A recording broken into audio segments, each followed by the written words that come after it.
The Olympics group stage kicks off July 25th as we take a look at Group A. 12 teams in 3 groups with the top teams in each group plus the 2 best third-place teams advancing to the quarterfinal on August 3rd, the semifinal August 6th, bronze medal match August 9th, and the gold medal match August 10th. The host nation, France, are in Group A with Canada, Colombia, and New Zealand. We are going to break down every single team heading to Paris to compete in the Olympics and tell you everything you need to know about every single nation. We start with France, the host nation. They are entering their 3rd Olympics, and they're the hosts this time. Darian, how much pressure is on Les Bleus to compete?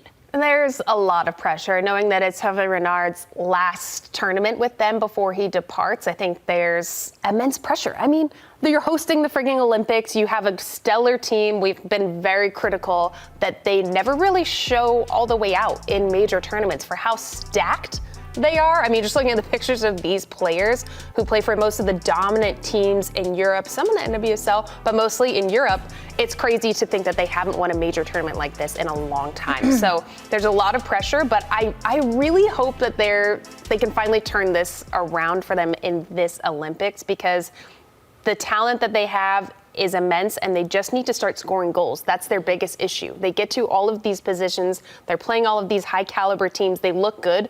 They just don't finish. But then they have some wonder goals, but it's still just not enough. It's always a little bit too late. So I hope that they can turn it around, because, I mean, they just have so many star players. They deserve it. What is going to be the it factor for France? One, scoring goals, as Darian pointed out. I think maybe some are magic, since she's France's all-time leading goal scorer, men or women, that she's going to have to start cranking things out. Playing more cohesively for starters, but I also think that they've got to be back with a vengeance, because they weren't part of the 2020 Olympics. They've never medaled. Like, for the roster that they have, especially the younger ones, some of the omissions that were part of Diak's former squad, like Mac being part of this, I think that this is their opportunity, for sure.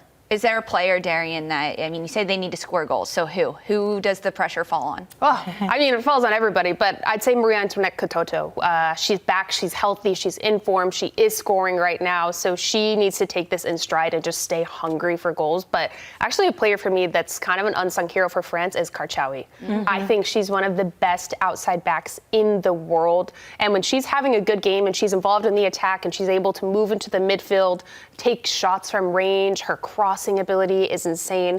They are a better team when she's on the ball. So for me, if she's having a good game, a good tournament, they can get really far. Sandy Baltimore's also really been in form, so I really need her. She's great at even just getting things together to progress play and just assist. So even if she's not scoring goals, I hope she's setting them up for success, because it's kind of frustrating when you look at the squad, because they're so good.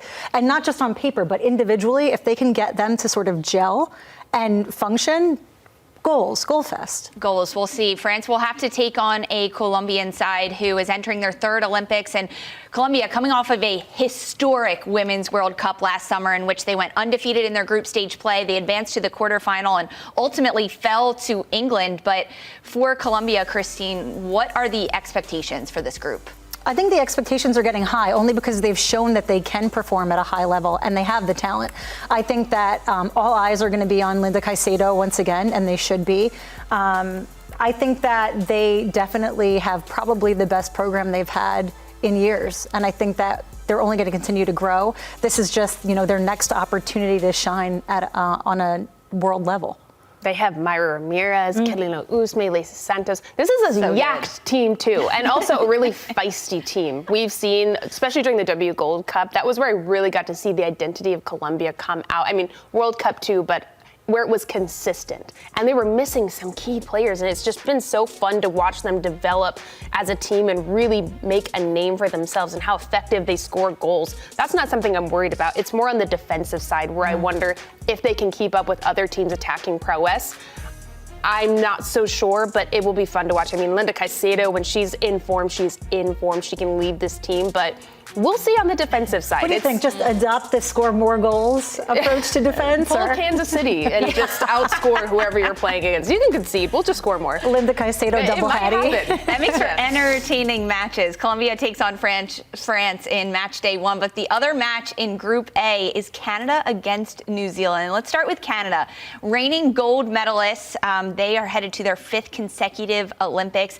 The first time in Tokyo, it was just a few months after head coach Bev Friesman had taken over and Canada soared to the top of the podium, winning gold.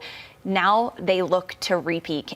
Christine, what is going to be the factor for Canada to get gold again?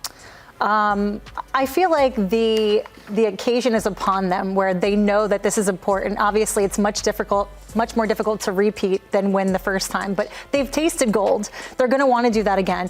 They have to do this now without Sink, though, where they did have her last Olympics, which she makes a massive difference no matter what age you have her at. I think Herrera is going to have to step up. Grosso, right? Yeah. Did I just Grosso, blank? yeah. I'm like, oh no. Combining players. I'm having a dizzy spell. It has been a minute, right, since Tokyo in 2021. Darian, how has Canada changed since then? We got a new formation. They're keeping possession. It's not, what did we call it? Cold oatmeal ball? Kickball. I mean, that game is a cold oatmeal football. That's what it was. That game can be effective, and it's nice to have that in your arsenal for when, you know what, we're not able to break this team down in our possession. Let's just full on send it and send numbers forward and let's see what we can do. We've seen them build. I think Adriana Leon is a player that's been really, really good for them this last year, that's found her form with the national team. So I hope we see them keep building on this football style they're playing. Yeah. But they've got some weapons. I think that they'll be effective. But when you have a big target on your back, Jessie Fleming. yeah, Jessie Fleming for sure. But when you have a big target on your back, you're the reigning gold medalist. Everybody's coming in to bring their A game against you, even more so than I think any other team. So they're really going to have to be locked tight defensively, which I think their biggest weakness is their own mistakes they make in the back line is where teams capitalize on them.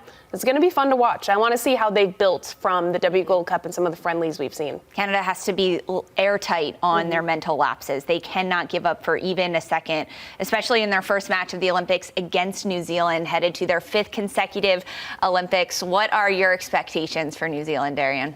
It's going to be a slug match. I don't foresee New Zealand being amazing at this World Cup, the Olympics. I think that watching the World Cup, they still have a lot that they need to build on. We've seen them form a bit of an identity, gain some confidence, show that they can compete. I don't know if they can medal. I'm not confident in that, but I do think they can play spoiler to some teams and cause some losses because I do think they can be difficult to break down. They're going to maybe sit in a mid to low block and then hit you on counters and set pieces, and they could play spoiler potentially. Yeah. I feel like with New Zealand, it's kind of interesting how you have Ali Riley playing in her 5th Olympics, and then you have Millie Clegg, who's now 18 years old, her debut, where you have this huge shift in like extreme youth and then extreme veterans that are on this squad. So they seem to be a team that will be in transition. But I think they're probably going to have not the easiest go in this group. In transition, New Zealand just has to be careful of getting stretched, especially in between the lines, because when you look at who's in their group with Canada, Colombia, and France, if they see those gaps and those holes, if New Zealand gives them, it's going to be one-way traffic for those teams in Group A. We'll see. It all kicks off on Thursday.